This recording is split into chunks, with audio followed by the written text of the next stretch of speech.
Welcome to EduLearn. This is part 5 of the circulatory system in human beings.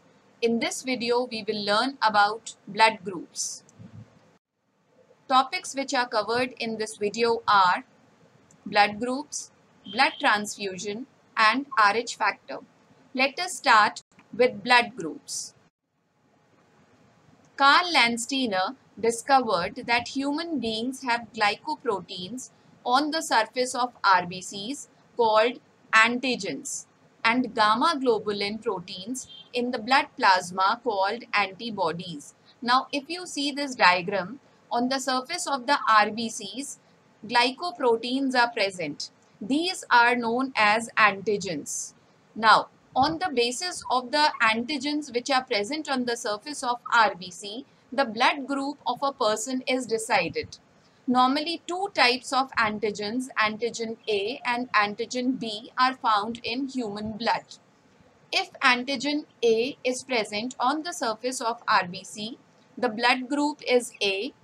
If antigen B is present on the surface of RBC, the blood group is B. If both the kinds of antigens, that is antigen A and antigen B, are present on the surface of RBCs, the blood group is AB. If no antigen is present on the surface of RBC, the blood group is O. Let us see the interaction of antigen and antibodies. If a person has blood group A, the antigen which are present on the surface of RBCs is A, and in the plasma, anti-B antibody is present. These are the natural antibodies which are present in the plasma.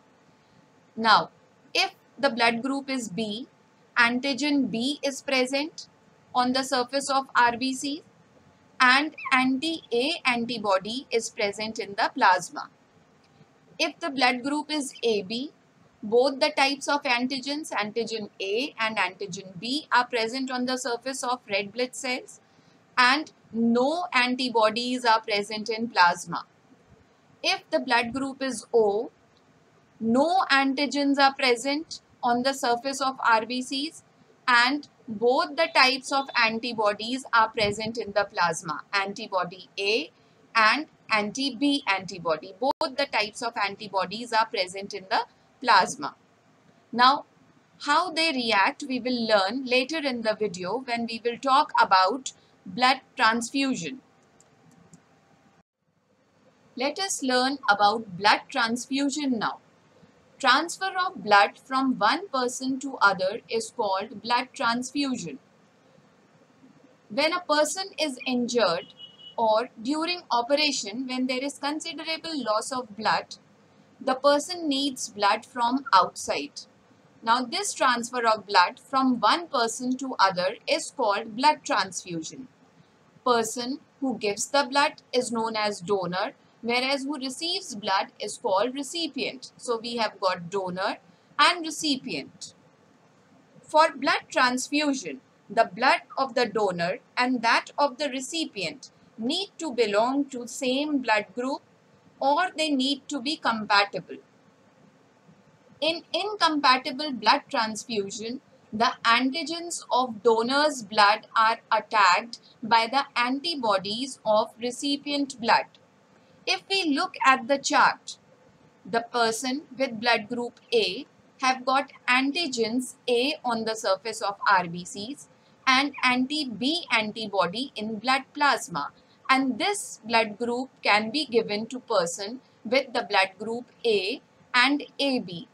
Why to AB? Because in AB there are no antibodies present in the blood to attack the antigen which enters the body. It can receive blood from A and O. Similarly, the person with blood group B has got antigens B on the surface of RBCs and anti-A antibody in the plasma, and it can give blood to the person having blood group B and AB, whereas it can receive from B and O blood groups. Similarly, if we Come to blood group AB. It has got both antigens on the surface of RBCs, whereas no antibodies are present in the plasma. Now, because no antibodies are present in plasma, it can receive blood from all the four blood groups. Why it can receive from all the four blood groups? Because it has no antibodies to attack the foreign body which enters the body. It has no antibody, so it can receive blood from all the four blood groups because it cannot attack the antigen which are entering the body. Now, the person with blood group O has no antigen on the surface of RBCs. Therefore, this can be given to the person of all the blood groups, right?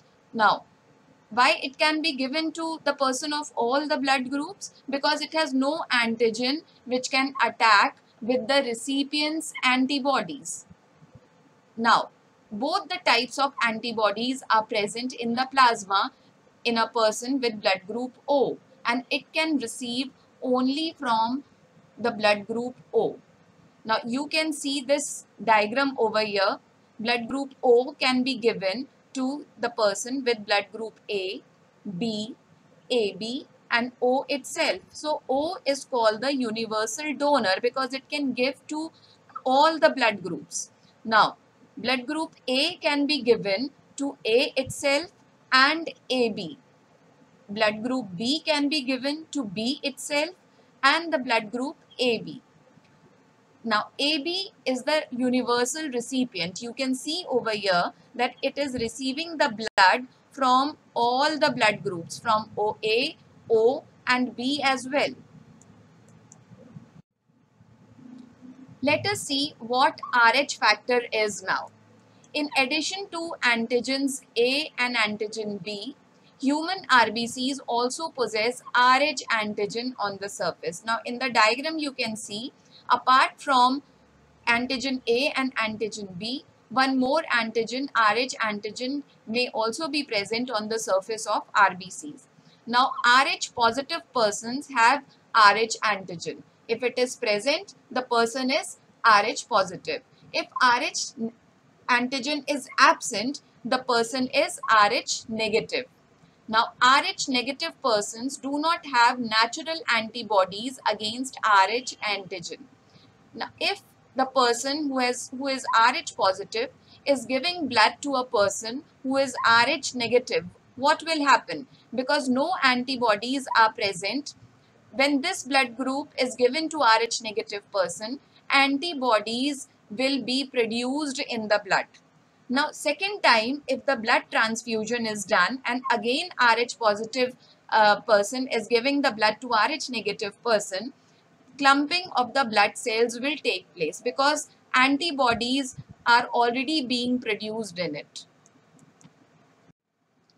Thank you for watching this video.